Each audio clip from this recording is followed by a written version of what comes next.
Hey, folks, welcome to September 2023. This is early September, just got through Labor Day.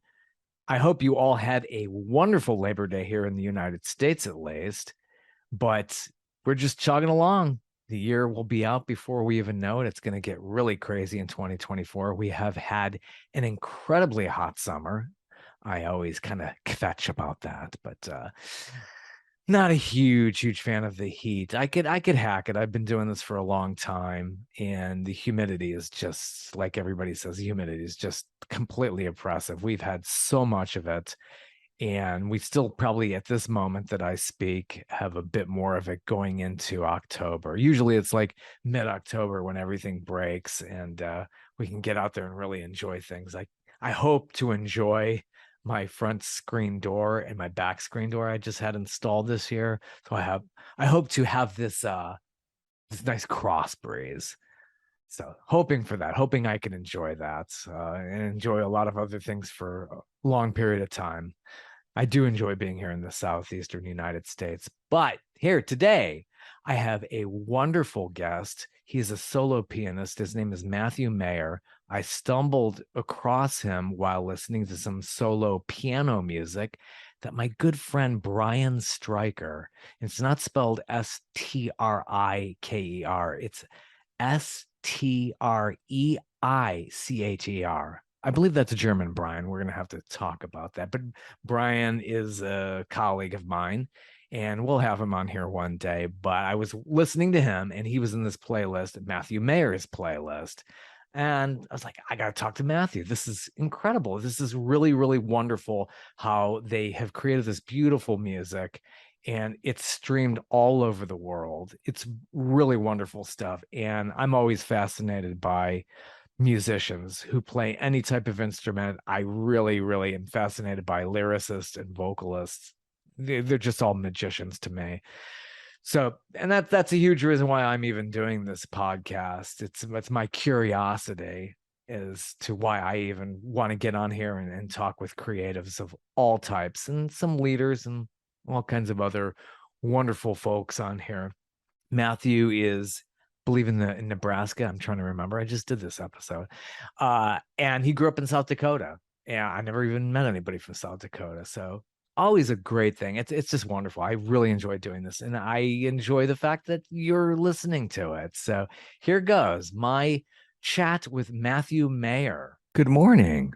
Good morning, Mr. It's Mr. Niebel, correct? Right. Did I put my pronunciation in the email? You I always did have to do great. that. You put the two E's in there, and I said, it's so helpful because I'm like, well, I want to make sure you always want to make sure you pronounce right. But can you hear me okay? Yeah, very well. Yeah, with my last name, and some people do Nebel. There was once a radio, not a disc jockey, kind of like an Art Bell type conspiracy kind of radio show host. His name was Long John Nebel. He went by that. Ed McMahon from The Tonight Show was a big friend of his.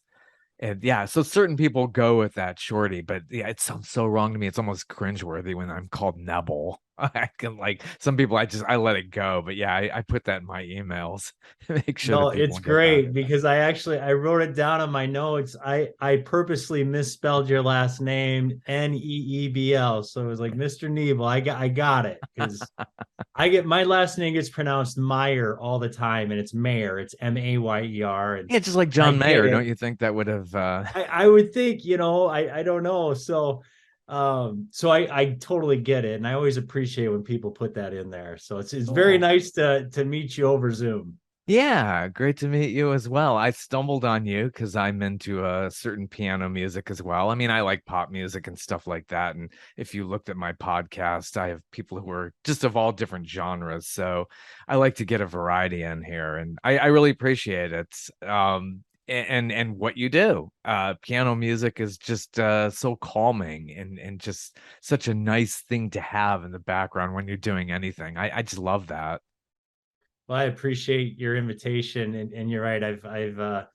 I've been checking out Tales from the Corner, and I really appreciate all the diversity of artists you have and creatives. And so, getting your invitation, it was a real pleasure. I have to ask you if you know a Brian Stryker at all. Yes, that is how I know you because Brian. Okay, yeah.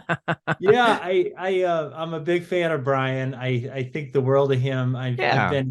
I've been in dialogue. I wanted to make sure. I was like, wait a minute, Brian's at CNN, and I saw you, and I was like, that's awesome. And I have a ton of.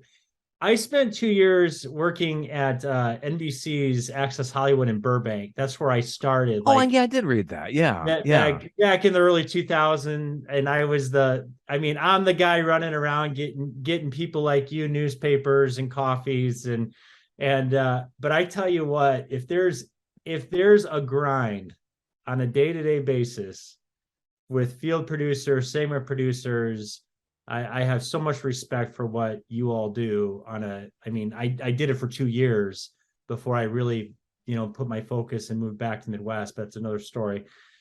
So I know the demands that you all have on a day-to-day basis. So kudos. And I'm so glad to make that connection with you and Brian. Yeah, this is our with my podcast and Brian doing his music, and I've known him for decades.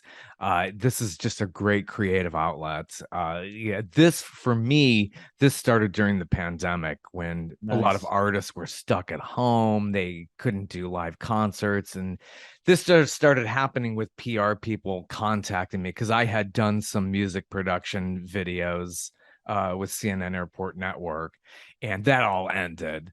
And these people were like, hey, can you do something with CNN with, well, it's like, no, I mean, we're definitely doing a lot of COVID coverage. We're Yeah. not doing music and stuff like that. Yeah. So I thought this was a great outlet. So I've been doing it ever since. I think I'm coming up on my third year here doing this. So it's just Outstanding. yeah, and Brian, I noticed you were in his playlist.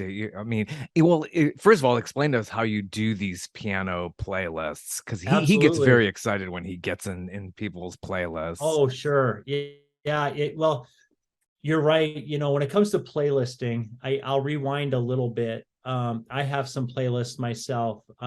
As an independent artist, one of the best ways to get noticed or to get your music out there is through playlisting or getting on a playlist. And the reason for that, as you know, Bob, and as you've talked to many musicians, is the rollout of digital service providers, DSPs, also known as Spotify, Amazon, etc., has really lent this opportunity for what some people call passive listening. And what that is you might Right, be in a you're editing or whatever, and you want to wind down and you want to literally listen to I just want to listen to chill out music. And you can go to these DSPs and just type in chill out, and boom, you got a whole list of music. And so through the years, as these DSPs became pretty popular, and I would say they really started out, I mean, they've gone back years, but I'd say around 2015 or so, artists like us or like Brian or solo piano artists, we really try to also help each other, and we build these piano playlists that, like, piano in the background on Spotify has become very, very popular.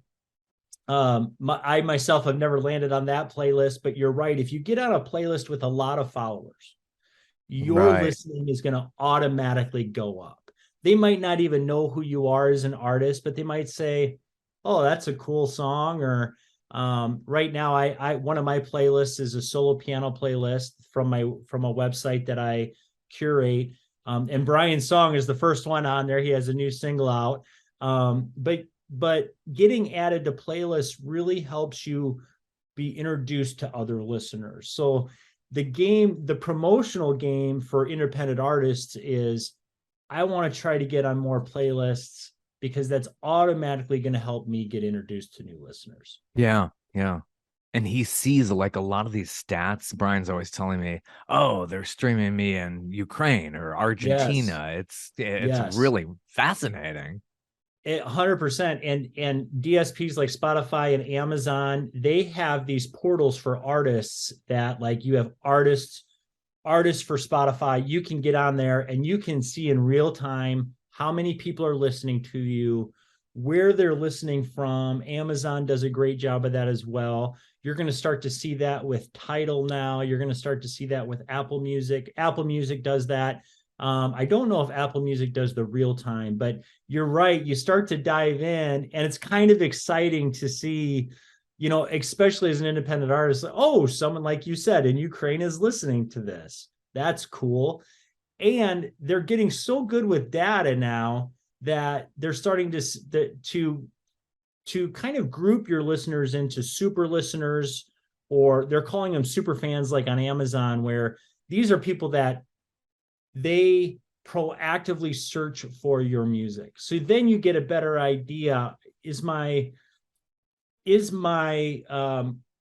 audience purely just from they're listening to a playlist, or are they kind of starting to get to know me as an artist a little bit? So you're right. It's that the data and all the tools that are coming out for independent artists is quite exciting. Yeah, yeah. How has it been for your solo career? Have you seen like an increase in streaming and sales? And your solo career kind of goes back a ways too, as I was noticing. Yeah. I started in 1999. That's when my first Mhm. CD was released, and I recorded in 1998 my first song, or my first album. And so over the years, it has naturally gone up for me. I am definitely not a Cinderella story by any means. I give talks, and I tell people my timeline is almost one of more of failure than it is success. And what I mean by that is, I think in this day and age, there is this tendency to really want that overnight. Okay, I'm going to come out with a couple albums, and I'm gonna blow up. And what I try to craft is saying you have to have a long-term outlook on this. And so, just going back, I'm from South Dakota, very small town in South Dakota. The solo piano world in South Dakota in 1998 was not a very booming world. So there wasn't a lot of marketing. There wasn't really anything, and you figured it out. But back to your question, the numbers have just kind of slow and steady over the years gone in the right direction, thankfully. But again, playlists have helped that. My hometown, just my area I live in Omaha, Nebraska now, but in the Midwest, they've really been supportive of me as an artist.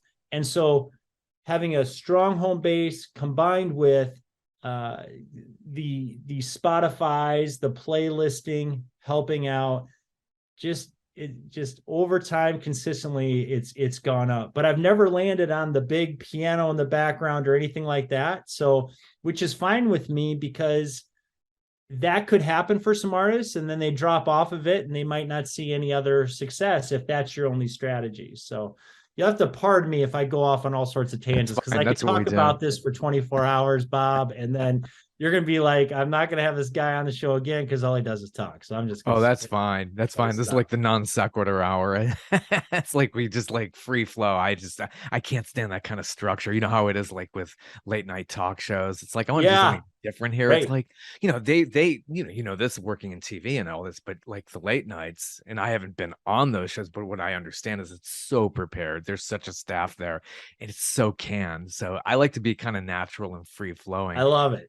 I So love it. going to this now, how did your family end up in South Dakota? For somebody who I grew up in Cleveland, Ohio, I went to another Nice. metropolis, Atlanta, Georgia, many moons ago. How did your family end up in South Dakota?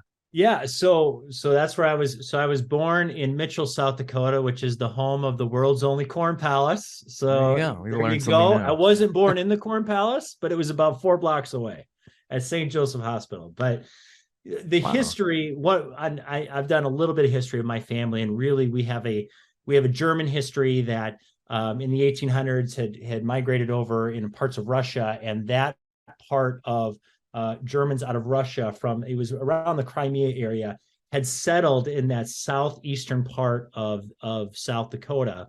And over those years, that's kind of where my family had grown up.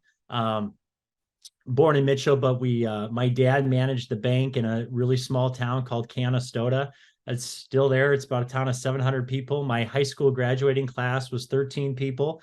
And I tell people I graduated third out of my class, Bob, but I just don't tell them how many. So I just said I graduated third. That's wild. I wasn't even the top 10%, but I said it's not important. I graduated third out of my class. So in Uh, Canastota, you've stumbled on piano. yes, You're about yes. 12. And yeah, at 12, right across the street lived from me a piano teacher. His name was Art Cooper, and he was the town pastor, but he was just a great human being. And around that time, around 12 years old, is usually especially boys at that age, piano's not cool.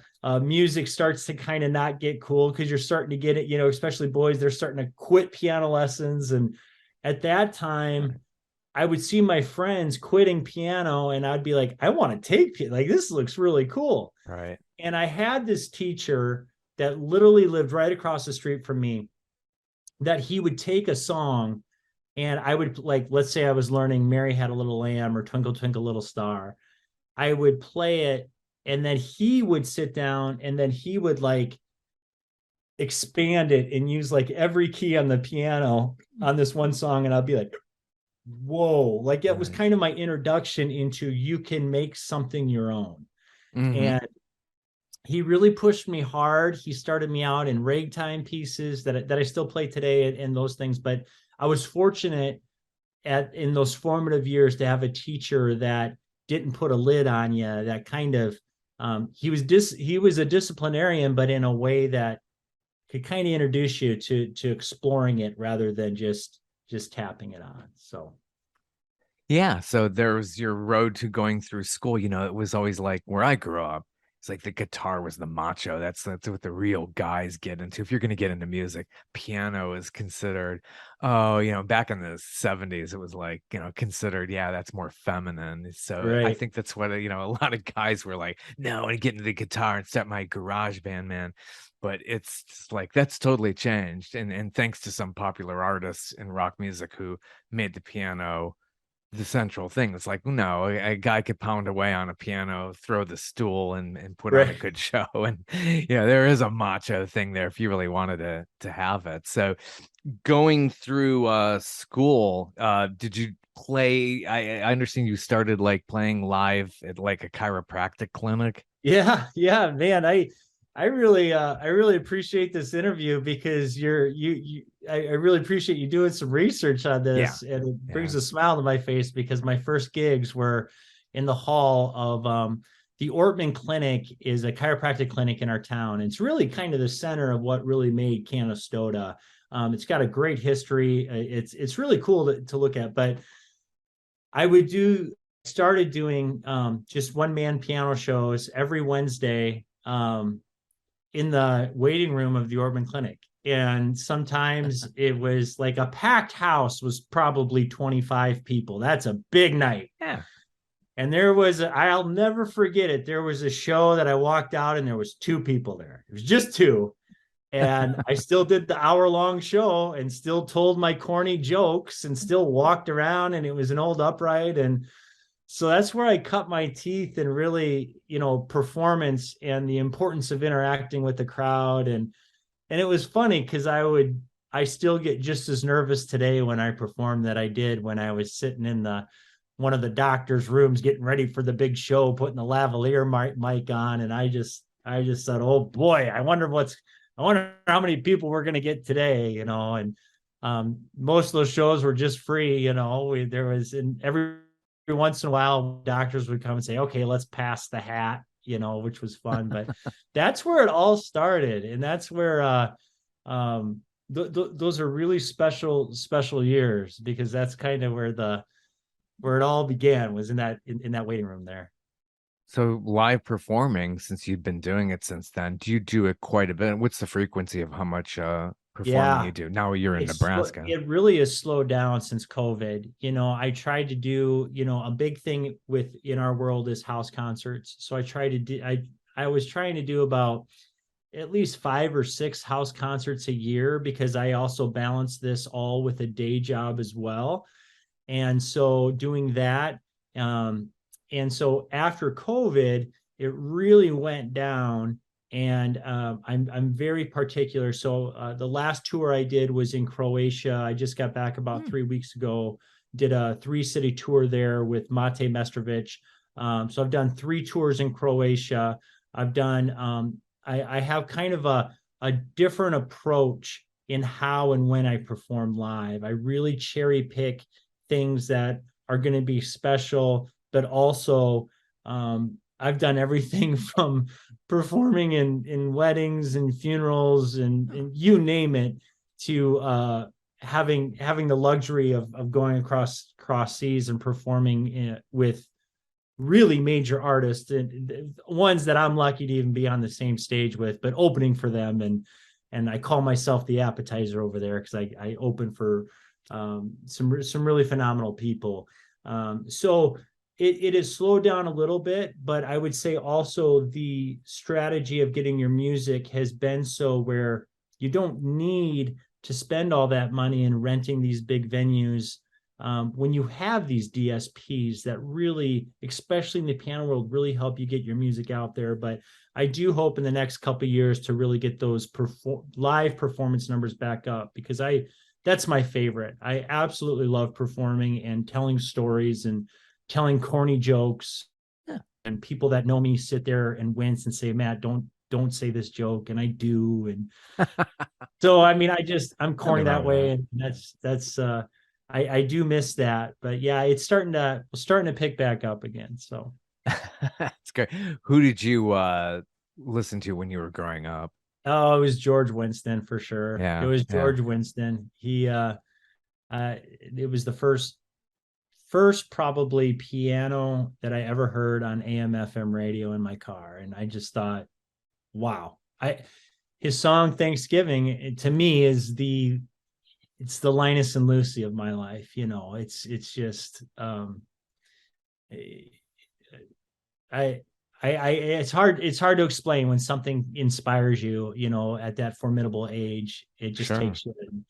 Um, it's Yeah. probably like in 1981 when you and Dan were making film, Yeah, I did and my research. teenagers in Yeah. filmmaking, and Yeah. it's just there's an Right. excitement about it, and Yeah, yeah. you branch off that. So it'd definitely be George Winston for sure. Yeah, that's true. And I was 12 years old when I started making independent Super 8 films. Did That's that all the way awesome. through adolescence, and that's what you're referring to. And we were on that show PM Magazine Yeah, I in saw that. 81. Um, yeah, that was a very, very big thing at that moment because, cable was very, very new. A lot of people weren't wired up with cable TV at that time. So, the numbers were pretty good for shows like that.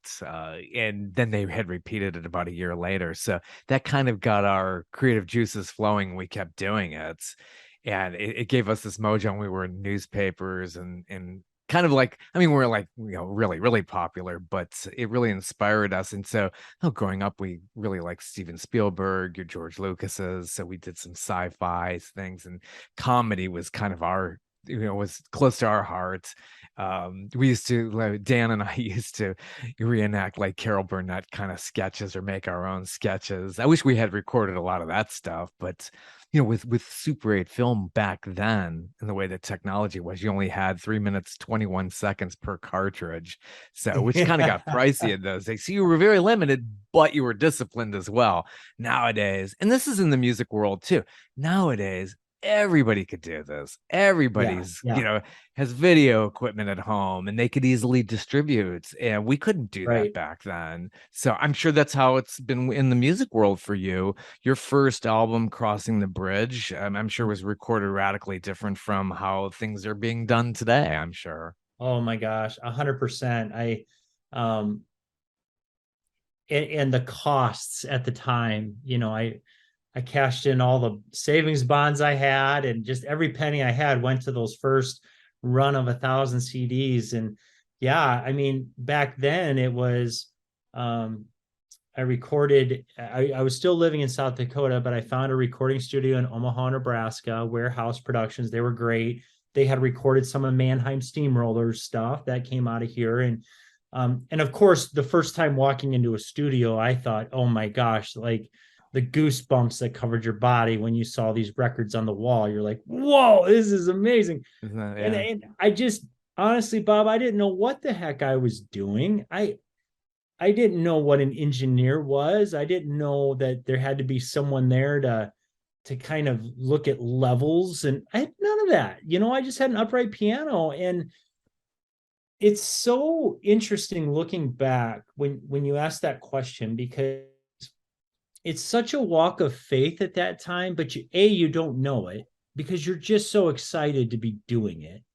And Right. B, you're putting yourself in the moment, and you're not thinking about, okay, so for example, then when I first got my first bill of, oh, okay, this is going to cost whatever, 100 some dollars an hour to record. To your point, I've got to be disciplined. Okay, what does this mean? I I was lucky to have a pretty good engineer at the time that kind of helped me out. Oh, I need to get a master CD, and that costs it. Oh, okay. Oh, now I got to design a cover. Well, how do I do that in the late 90s? There's this place called Graphic Speed in Sioux Falls that does CMYK film to make sure a photograph gets transferred over graphically. Wow.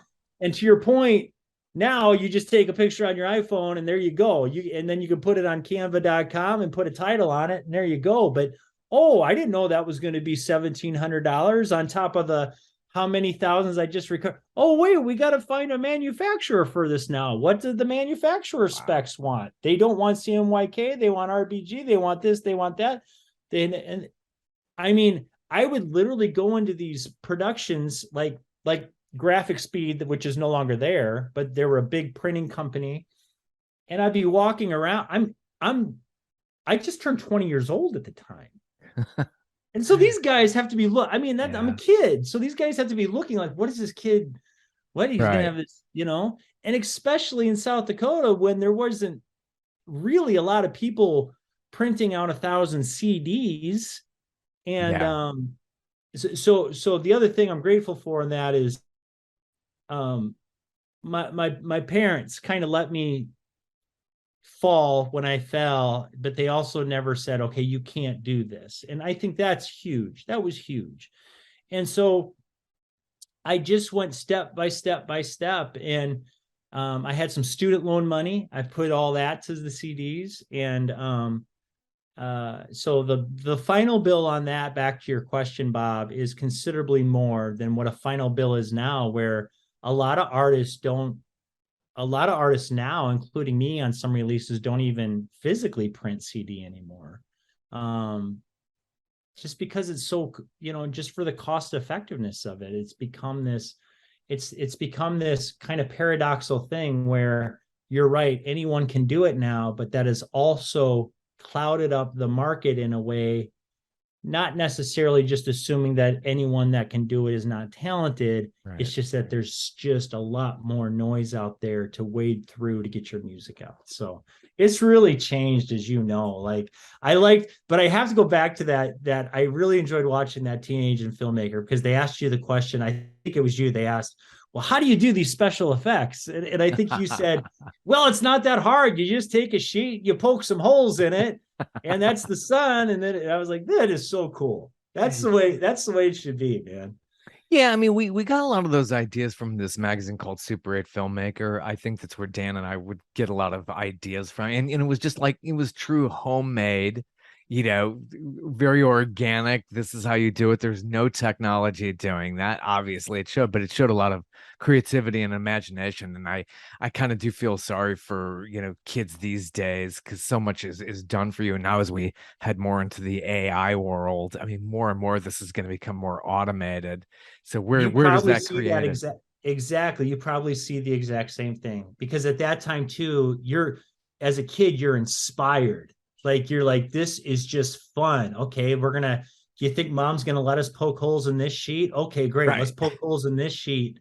Okay, let's make sure, the living room's up now in a movie set. And I mean, how cool is that? I mean, you're right. Like that's those are the things I think that as we get into the digital age, that the hands-on part of that was, um, missing now. Yeah, it So really is. I mean, I have so many stories. One time I tinfoiled like half my basement to make a set.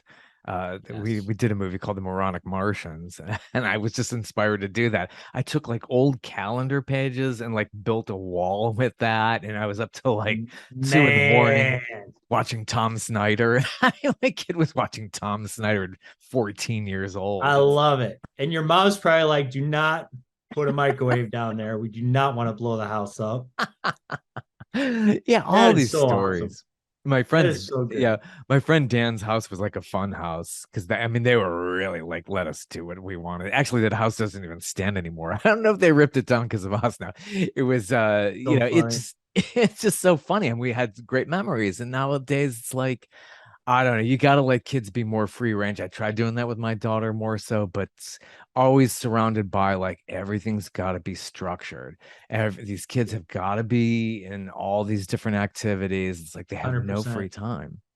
100%. I've got three kids of my own. And even even in the olden days, where I'm from, you rode your bikes till it was dark and you Hmm. knew where everyone was at with the bikes that were in the front yard. And here it's changed because you almost have to drive your kids to a play date, or we got to drive them to a house. And I'm like, my parents never drove me anywhere. It was on a bike, and I just went wherever I wanted to go. And those were amazing. Amazing.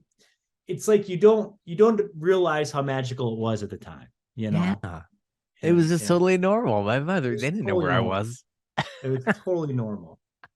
She totally trusted me. She knew I was always down at Dan's house. Didn't really have, this, I wasn't in the in crowd, didn't have like a zillion friends. So it's He like she knew where had I he was. had four things of saran wrap under his arm on his bike. We don't know what Yeah. he was doing, but we know he's at Dan's house Yeah, to see at exactly. night. And now yeah, I know they had it easy, didn't they? Compared to what's the pressures are of today and what kids are Yeah. going through. And then you Oh, talk about music. I did a story, and if you maybe I'll even send you the link. I did a yeah. story on a guy who makes cigar box guitars, Yeah. and it's a really That's cool. fascinating story. This guy is so cool and does it totally from scratch because he's very, very handy. But what I did in researching the story, find out, and one of my friends, his name's Jeff Georgiadis. I'll give a shout out to him because he's into guitar and everything. He says, guitar sales and things like that and learning guitar have really declined because kids just aren't as interested in learning music like they used to. So places like Guitar Center have become fewer and far between. And I'm sure it's that way when you're talking about with keyboard and piano. I would think that's kind of depressing in a way, but I hope kids are really taking up piano still. I hope you're right that the trend will go up. And absolutely. Like the thing about a piano too, it's heavy. You can't just put it in a house so easy, and Yeah. and so you've really seen this. You've also seen this transition from these real acoustic upright big pianos to, I have a right behind me. I have a Yamaha Clavinova keyboard here that I play because it's easy to, you know, I don't record here, but I do a lot of my practicing here. And then when I record, I'll go to a professional studio. But when you talk about that evolution of people getting into music, even the instruments are changing. I mean, from, um, a lot more electronic, a lot more. But I hope that kids will always gravitate towards music and the arts. And um, I hope that they will see the magic of getting your fingers calloused playing a guitar and the physicality of that, or pushing a note that hits a hammer, that hits a string that vibrates, but you control that, as opposed to touching the screen and Yeah, and having making it doing it something all. happen. It's flat. It's not. It can be emotional, but it's not. There's a physicality. It's kind of like in, I heard an author say this about writing and the magic of what it was like to pick up a pen or a pencil and have your wrist kind of cramp up a little bit when you're really into a story and you're really into it, and that inspiration, um that I hope is not lost in all this technology. Yeah. You know, Yeah. I hope kids will see the wholeness of the arts in that. Yeah. So when you go into the studio, do you do improvisation with your music? How do you come up with your melodies and all that? Is you just go to your upright there and just start working on it? How does the music come to you and your original compositions? I've done both, and the older I get, the more I gravitate towards what you said about being. I try to be even more open and more open and more open and less structured. I of course always have a structure of a song going into it. I haven't, it might be an ABCBA form, or I might I know the chords, but a lot of songs that I've recorded as I get older are songs that I really try to invite the moment in. And the challenge when you record solo piano in a studio, it can be so stressful because you're trying to get this perfect sound, you're trying to be technical. To your point, you're under the gun on a hourly rate, Mhm. and you almost have to remove all that and be like, okay, I try to have a backbone of a song or get ready, and then I try to let that moment come in. um, I fail all the time in the studio of what I don't want, but I've also tried to give myself grace, and I tell other musicians too, is a lot of songs you hear of mine are not, they're not perfect. You probably can hear a wrong note here and there, but I'm not one that goes and re-edits 1,000 times. If I felt it in that take, I say we're good. That's the one that's going out. Some people don't agree with that, and that's totally fine. Some people would be like, why would you do that? Of course, I edit I mean, as you know, in TV, editing is the most powerful tool. You can tell any Mhm. story or you can create anything with editing. But if you listen to if you listen to the first CD I ever put out, I mean, there's mistakes in there and whatever. But um, I read Rick Rubin's book. I think it's titled The Creative Way. It's been about 6 months or so, but he really talks of. There's so many good things in that, and you compare that with another book by Pressfield called The War of Art, Hmm. and um, creativity is such a hard thing to explain. It's such a hard thing to categorize. It's different for everybody, and you've got to find what works for you, and even that changes over the years. And so for me, I try to get a good understanding of where I'm at with a song, and many times I'll go into that studio and I'm nervous because I don't know how it's going to turn out, but I just have faith that it'll come. So Yeah, that's a big difference, probably going into the studio versus actually producing at home where you don't have that audience and other people. You're just kind of one on one. This kind of reminds me of that other episode I did. I spoke with this author, Warren Zanes, who wrote a whole book about Bruce Springsteen putting together the Nebraska album, which yes, he didn't know he that's was right. making an album. He had a TIAC. I don't know if you know the whole story behind that, but it's Wasn't listen, he was that the one where he was in a bedroom or something yeah, forever or something yeah. like it was crazy. It's crazy. Like that had to be a fun interview.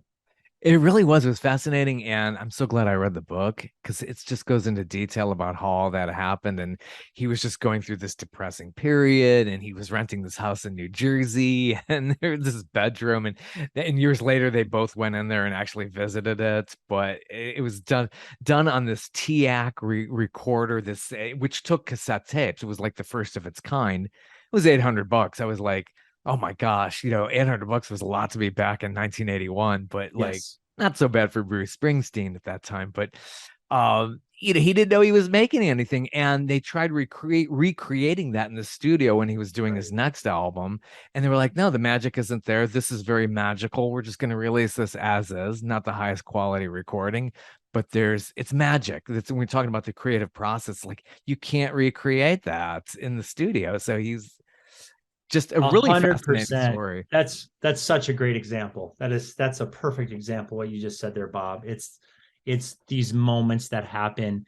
Um, I had the opportunity to interview George Winston once, Oh, cool. and he said that this, I told him about the inspiration of Thanksgiving. And to your point, he said Thanksgiving was just, it was at the time, he was just making something up in the studio and it just, okay, let's do this. And he's like, all right, we'll just go with that. And that's arguably one of his most famous songs. But yes, that story with Bruce Springsteen, what a great example. Because you're right, they also did. I think I remember also seeing the televised version where they went back to that room and they Right. showed that recorder that you're Yeah, talking about. exactly. And, you know, and in this day and age, you just think you always need the best thing. You think you always need the most expensive. I mean, this Clavinova, which I've done some recording on, this is a 23-year-old Clavinova. Like, Amazing. I don't have the most prestige. I don't even have a baby grand piano, you know? And so when I look at people that have the best instruments, of course there's some envy there, but it's so you do the best with what you have, you know? That's at the end of the day, and you figure it out and you make it work. But I'll have to rewatch that again because I remember watching that story on Bruce Springsteen. I was like, wow. Yeah. The stories behind the music sometimes are just almost as unbelievable as some of the great things that come out of it. Yeah, very organic as well. And, growing up, our big thing was, and we always joked about it, was like, tinfoil and duct tape. It's all we needed, really. It's just like, and your imagination just runs wild from there, and you're not using the most expensive equipment. And Right. yeah, and you catch that. You can't catch that lightning in a bottle again. I think it only happens once, and that's a great example. I think, when talking about George Winston, I think Brian Stryker. He did. He did it. Was it him who did the story? I think if I you go to think he did a Brian, story, yeah, with Mr. Winston like years ago. yeah, I And think he has that up on his website. I think it's brianstryker.com to give him a little plug. yes, I got to shout get out to Brian. Brian. Yeah. Follow Brian's music, and I tell you, I just can't say enough about him with not only his music, but the way in which he. And I told this to Brian the other day. It's so full circle that we're having this interview and we're talking about him because um, I told him I really appreciate how he's so kind. He's always he helps me out when I'm not even asking, and I want to help him out. And those are the kind of people you kind of get in your circle. As he always approaches so gentlemanly, and his history is great. And so yeah, please follow Brian Stryker's music and help him out and keep streaming his stuff. Yeah, absolutely. And as yours as well, and all the other artists. So, how many artists? Yeah, I was kind of reading about it. How many artists are in the playlist? It's like in the hundreds, isn't it? Yeah. So in my my playlist I have on Spotify, it's from solopiano.com. I run a website called solopiano.com. I've run it since 2000 is when I bought that domain name. But we have over 600 artists from around the world that can build their own solo piano page for free. Everything's free on solopiano.com. We offer some things that are marketing if they want to, but and then what I try to do is as many as I can is take those artists and add them to our solopiano.com official playlist on Spotify. So there's a huge the great thing with solo piano music or instrumental music is there's no language barrier, right? So doesn't matter if you're in China, in India, in South America, it sounds the same wherever you're at. And so it's really been fun to get to. That's how I've gotten to know Brian. That's how I've gotten to know Mate Mestrovic out of Croatia and do shows with him. It's all been through solopiano.com and trying to help others. And, people have helped me and, it's kind of become, it's a community. So you're pretty big in Croatia, then. You must have a following there. I'm not big in Croatia, but Mate is big. Mate is Yeah, big in good Croatia. to do. Mate Yeah. Mestrovic. He's kind of their star there. But yeah, Cool. I joke. I'm his opener, and he's a phenomenal guy, phenomenal musician. He writes for a lot of independent films. He's done a tremendous job of doing classical crossover, of taking classical music and crossovering it into all sorts of different genres. And he's produced people like Maxim, who's huge over Maxim is a huge classical artist, classical crossover artist there sees and works with people like that. So yeah, he's quite something and just a great guy. But like I said, I feel lucky just even to be around some of these people. Yeah. So Wow. You have a great body of work. Your catalog is what you've got 17 solo albums now. got about 17 albums out, yeah. And I just a new single release today called Swing. And I just try to keep releasing more uh like I said, it's just little step by little step for, I don't know, 20 some years. I mean, you know him probably, so well, Bob, because you've been around this creativity and television and all of the artists that you've interviewed. Like it's such a it's a journey more than it is, anything else. There's always these extreme examples of stars, and they deserve what they get, and they've worked hard, and they've, but a lot of people, as I mentioned, I have a day job too, and that I've had for all these years that I use to supplement this. So Yeah, especially with a family, you got to pay the bills. So it's like, the dream really always is, yeah, it'd be great to make it full time, but you get to a point in life, it's like you have all these responsibilities. It's like, yeah, nice paycheck and benefits. That's really nice to have. So instead of going out there kind of busking in a way, so it definitely, you have to come back. It does keep it real, that's for sure.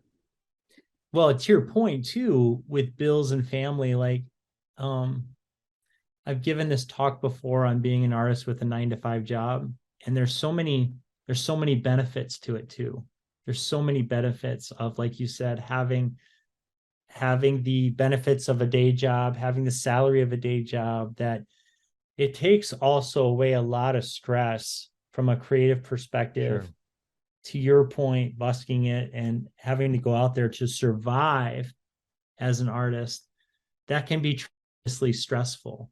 I've Yeah. had those periods where I've done art 100% of the time when I didn't have a job, and that's tough. Like Yeah.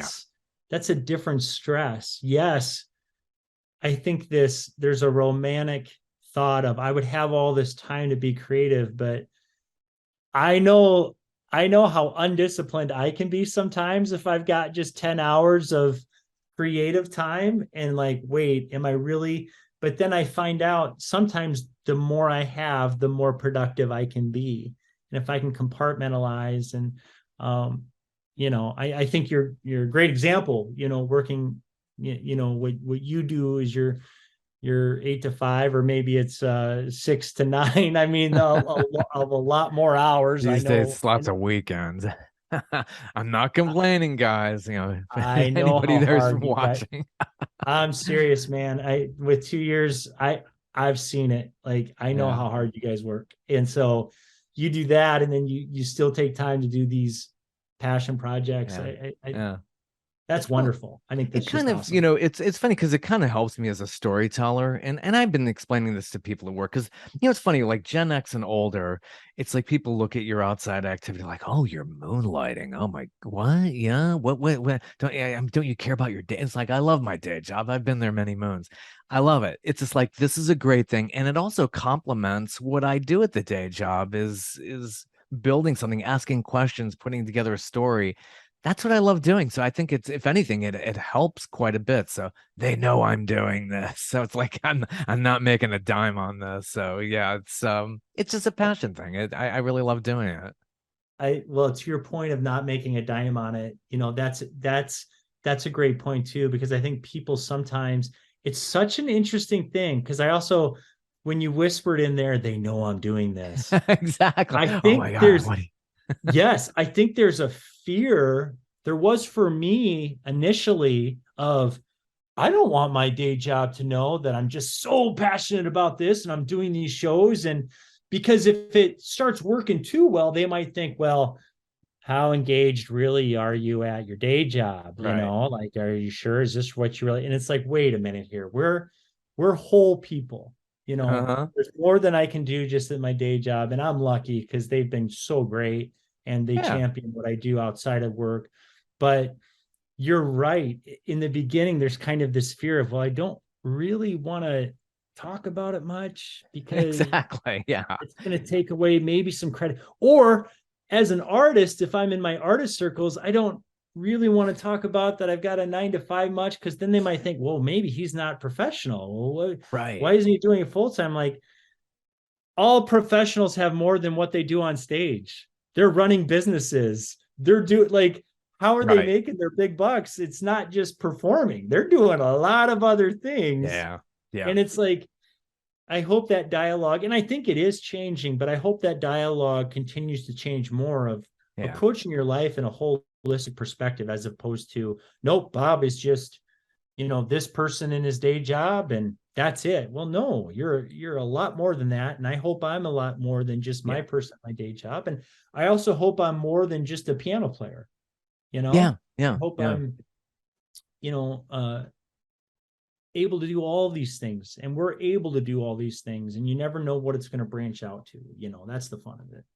Yeah, yeah. I think a lot of it is also like, yeah, you're talking about these perform. It's not just performing. I mean, they get into merch, and that's very Yeah. big too. And it's doing Yes. all this other stuff. So, yeah, many, many years ago, and I still kind of do it occasionally. I was doing a lot of freelance writing. In fact, I did a travel column, and that was also something that's like I tried keeping it very, very separate. It's like I'm not getting any money off that either. It's Yeah. like I'm not rolling in the dough here. So it's like you got to really, really just I try to keep the world separate in a way, but then again, I think they complement each other, and that's kind of hard to explain to somebody who's older and in these older generations. I just think there's still a lot of people out there who feel like, oh, if you're with the same job, you're gonna, you do well, by golly, you're gonna retire with the gold watch. Yeah.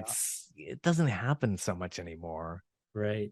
Right. Well, this is a subject all in itself, what you're talking about, Bob, and it's so intriguing to hear your insights into that, because you're living it too. Like, solopiano.com, I tell people, you want to know how much I've made on it?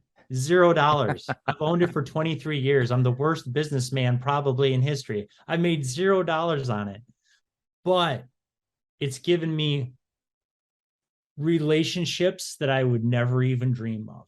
Yeah, yeah, And it's opened these other doors that you can't put on a dollar, or it's opened other doors that may lead to dollars someday. But when you approach it differently, to your point, is these passion projects, they fill another bucket, or they fill a bucket for me. But they also lead to other things that you can't plan. They lead to these, almost that magical moment that you were talking about in the studio. yeah, That happens in interactions. It happens in friendships. It happens in, I would have never planned in my life that I'd be talking to Mr. Nebel right now on hmm, Tales from the Corner, but that was because of Brian, and Brian was right, because of solopiano.com, and solopiano.com, hasn't made, but it's like, wait, well, this is cool. Okay, what might come out of this conversation, or what might come out of it for someone else that might listen to this conversation? And it's like, whoa, all these yeah. different chain reactions that can. I just watched Oppenheimer too, so the chain Oh reactions my just fits gosh, perfectly into this of what we're talking about. It can spread to other things. So I don't know if yeah, I can wow.